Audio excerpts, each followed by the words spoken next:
নমস্কার বন্ধু। আর কয়েকদিন পরেই দেবসেনাপতি কার্তিক ঠাকুরের পূজার দিন। আজ এই পর্বে আলোচনা করব 2025 সালে কবে পড়েছে কার্তিক পুজো, পঞ্জিকা অনুসারে সঠিক সময়সূচি কী, কার্তিক পুজোর শুভ সময় কখন, পুজোর উপকরণ ও ফর্দমালা, পূজার মন্ত্র এবং জানব যে নবদম্পতির বাড়িতে কেন কার্তিক ঠাকুর ফেলা হয়, সেই সকল বিষয়। তাই ভিডিওটি সম্পূর্ণ দেখতে থাকুন এবং চ্যানেলে নতুন বন্ধু হলে চ্যানেলটি সাবস্ক্রাইব করে নিন এবং ভিডিওটি প্রয়োজনীয় মনে হলে একটি লাইক করতে ভুলবেন না। আর দেবসেনাপতি কার্তিক ভগবানের আশীর্বাদ পেতে কমেন্ট বক্সে লিখুন জয় কার্তিক দেবের জয়। তাহলে চলুন মূল আলোচনা শুরু করি।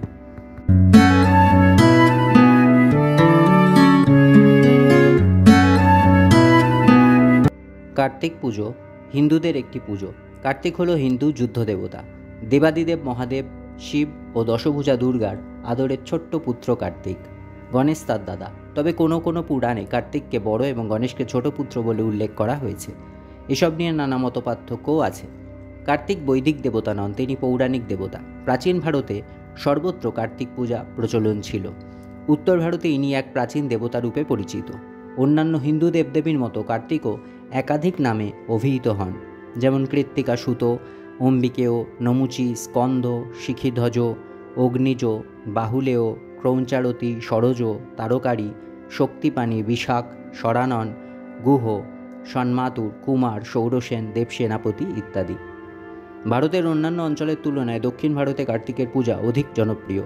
তামিল ও মালায়ালাম ভাষায় কার্তিক মুরুগান বা ময়ূরী কন্দস্বামী নামে এবং কন্নড় ও তেলুগু ভাষায় তিনি সুব্রহ্মণ্যম নামে পরিচিত। তামিল বিশ্বাস অনুযায়ী মুরুগান তামিল দেশের রক্ষাকর্তা। দক্ষিণ ভারত, সিঙ্গাপুর, শ্রীলঙ্কা, মালয়েশিয়া ও মরিশাস, যেখানে যেখানে তামিল জাতিগোষ্ঠীর প্রভাব বিদ্যমান, সেখানেই মুরুগানের পূজা অর্থাৎ আমাদের কার্তিক পূজা প্রচলিত। শ্রীলঙ্কার দক্ষিণাংশে কার্তিকেয়ের উদ্দেশ্যে উৎসর্গীকৃত কথারগম বা সিংহলি ভাষায় কথারগম দেবালয় মন্দিরে হিন্দু ও বৌদ্ধ উভয় সম্প্রদায়ের মানুষই শ্রদ্ধা নিবেদন করেন। বাংলায় কার্তিক সংক্রান্তির দিন বা সেই সময় কার্তিক পূজার আয়োজন করা হয়।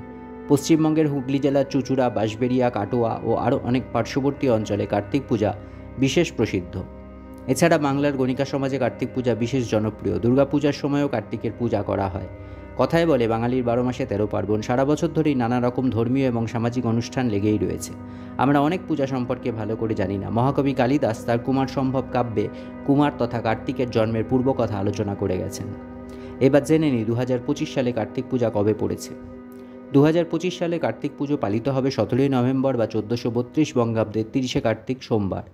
এই দিন সত্যনারায়ণ পূজার সময় হলো প্রদোষ সন্ধে 4:49 গতে রাত 6:25 মধ্যে।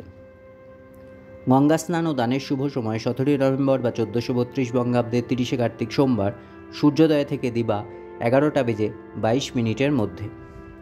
কার্তিক পুজো উপকরণ বা ফর্দমালা: সিন্দুর, অগরু, পূজক ও আচার্যবরণ 3, বরঙাঙ্গুরীয়, যজ্ঞোপবীত, তিল, হরিতকী, পঞ্চগুড়ি, পঞ্চশস্য, পঞ্চরত্ন, পঞ্চপল্লব, বরণডালা, ঘট, কুণ্ডহারি, একশরা আতপ চাল, দর্পণ, তেকাঠা, শশীষ ডাব, তীর, ঘটাচ্ছাদন, গামছা, পুষ্প, আশুনাঙ্গীয়, মধুপর্কের বাটি, ঘৃত, মধু, দধি, নৈবেদ্য, কুচা নৈবেদ্য, চন্দ্রমালা, তীরধনুক, লৌহ, খঙ্গ, কার্তিকেয়র পূজার ধুতি, ময়ূর পূজার ধুতি, বিষ্ণু পূজার ধুতি, থালা, ঘটি, পুষ্পমালা, খেলনা, ভ্যাটা বা ভাঁড়, মাদুর, বালিশ, বালি, কাঠ, গব্যঘৃত, আতসের, খড়কে, হোমের বিল্বপত্র, ভোজ্য, ভোগের দ্রব্যাদি, রচনা, পূর্ণপাত্র, থালা, গ্লাস, তীরধনুক, খাতা, পেন্সিল, ঝিনুকবাটি, কর্পূর, পাটকাঠি, দুধ, দই, নারকেল, দক্ষিণা। কার্তিক মাসের সংক্রান্তির দিন বাংলায় বহু জায়গায় পূজিত হন দেবসেনাপতি কার্তিক। কেউ বলেন তিনি চিরকুমার, আবার এই নিয়ে দ্বন্দ্ব রয়েছে, কারণ নবদম্পতিদের বাড়িতে সন্তান লাভের আশায় কার্তিক ফেলার চল বহু পুরনো। সেই প্রাচীনকাল থেকেই চলে আসছে এই রীতি। তবে কেবল সন্তান লাভের আশাতেই কি বাড়িতে কার্তিক ফেলা হয়, নাকি আছে অন্য কোনো কারণ? জানেন বাড়িতে কার্তিক ফেললে কি হয়?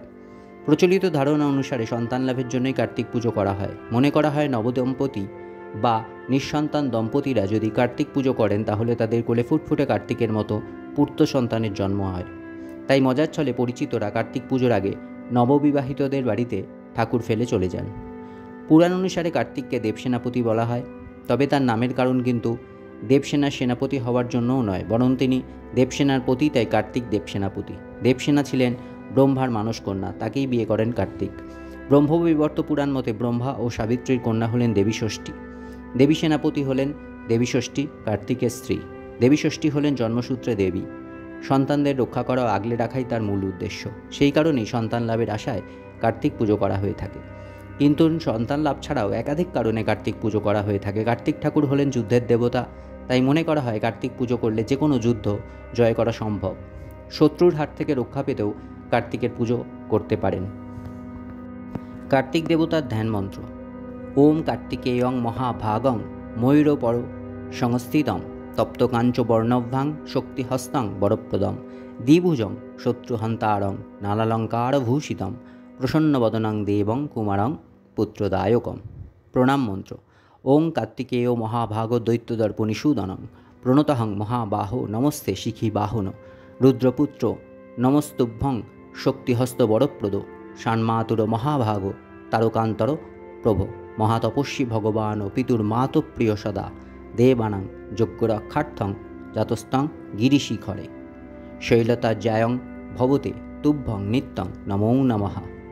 অনুবাদ: হে মহাভাগ দৈত্য দলনকারী কার্তিক দেব, তোমায় প্রণাম করি।